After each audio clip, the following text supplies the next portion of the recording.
সম্মানিত দর্শক, আসসালামু আলাইকুম। দেখতে পাচ্ছেন আমি এই নদীতে আসছি। এটা সাধারণত নদী, এটা হচ্ছে দাসরাট সরা।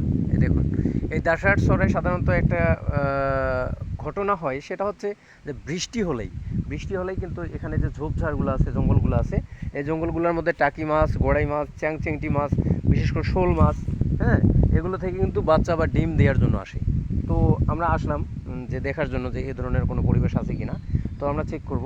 তো আপনাদেরকে যদি দেখাই, তো এই যে দেখতে পাচ্ছেন যে এই যে দেখাই, ভালো করে দেখাই, এই যে ঝোপঝাড়গুলো, এখানে কিন্তু শোল মাছ, এবং এই যে এই জায়গাগুলোতে শোল মাছ থাকে। হ্যাঁ, এই জায়গাগুলোতে শোল মাছ থাকে।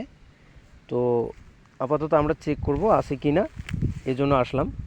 সাধারণত আপনারা রোদ যখন উঠবে, হ্যাঁ, বর্ষা হলে বা বৃষ্টি হলে, যখন চড়া রোদ হয়, তখন কিন্তু এগুলো ঘোরা লাগে।